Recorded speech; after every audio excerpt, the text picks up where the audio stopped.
नमस्ते दोस्तों। क्या आप जानते हैं कि ईमानदारी और मेहनत से हर मुश्किल का सामना किया जा सकता है। आज की कहानी हीरे की जंजीर इसी बात को साबित करती है।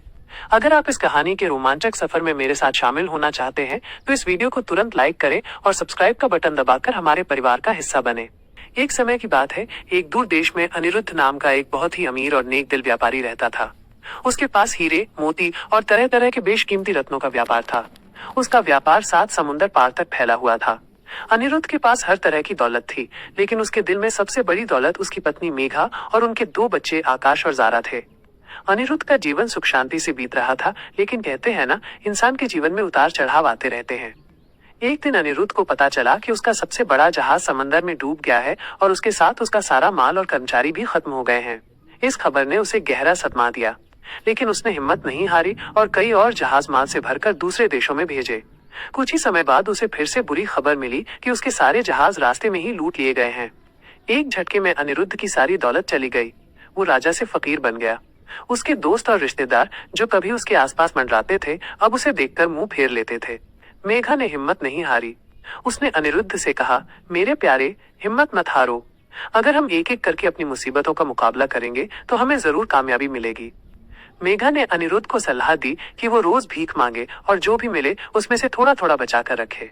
अनिरुद्ध ने ऐसा ही किया। जब कुछ पैसे इकट्ठे हो गए तो मेघा ने उससे कहा, अब इन पैसों से कुछ कंगन और मालाएं ले आओ। अनिरुद्ध ने वैसा ही किया। मेघा ने घर के दरवाजे पर ही एक छोटी सी दुकान खोल ली और गहने बेचने लगी। अनिरुद्ध भी रोज भीख मांगता रहा और धीरे धीरे मेघा की दुकान भी चलने लगी। कुछ ही दिनों में उनके पास काफी धन जमा हो गया। मेघा ने अनिरुद्ध से कहा, अब भीख मांगना छोड़ दो और बाजार में एक दुकान किराए पर लेकर व्यापार शुरू करो। अनिरुद्ध ने ऐसा ही किया। उसने बाजार में एक छोटी सी दुकान खोली। धीरे धीरे उसकी ईमानदारी और मेहनत रंग लाई। उसका व्यापार पहले की तरह फिर से चमक उठा। उसका नाम दूर दूर तक फैल गया और वो फिर से अमीर बन गया। उसने अपने बच्चों आकाश और जारा को पढ़ाने के लिए एक विद्वान शिक्षक केशव को नियुक्त किया। केशव एक लालची और चालाक इंसान था। वो जारा की खूबसूरती से बहुत प्रभावित था और उसे हासिल करना चाहता था। एक दिन जब अनिरुद्ध व्यापार के सिलसिले में अपने बेटे आकाश के साथ दूसरे शहर गया तो केशव ने मौका देखकर जारा के सामने शादी का प्रस्ताव रखा। जारा, जो एक नेक और ईमानदार लड़की थी, ये सुनकर हैरान रह गई। उसने केशव से कहा, आप मेरे शिक्षक हैं और मेरे पिता के समान हैं। ये आप क्या कह रहे हैं? केशव ने धमकी देते हुए कहा, अगर तुमने मेरी बात नहीं मानी तो मैं तुम्हारे पिता को तुम्हारे बारे में झूठी बातें लिखकर भेजूंगा। जारा डर गई। उसने अपनी इज्जत बचाने के लिए केशव को लालच देने का फैसला किया। उसने केशव से कहा, आप इतने अधीर क्यों हो रहे हैं? मैं आपसे शादी करने के लिए तैयार हूँ, लेकिन पहले मैं अपनी शादी के लिए एक नई पोशाक बनवाना चाहती हूँ। आप कल रात को आइए। केशव खुश होकर वापस चला गया। जारा को जैसे ही मौका मिला वो अपने घर से भागकर एक नजदीकी गाँव में छिप गई। अगले दिन जब केशव वापस आया तो उसने जारा को नहीं पाया। वो आग बबूला हो गया। उसने अनिरुद्ध को एक झूठा पत्र लिखा कि जारा ने एक दूसरे लड़के के साथ भागकर उसकी इज्जत मिट्टी में मिला दी है। अनिरुद्ध इस खबर से बहुत दुखी हुआ। उसने अपने बेटे आकाश को फौरन वापस भेजा और उसे आदेश दिया, जारा को ढूंढो और उसका सिर काटकर मेरे पास लेकर आओ।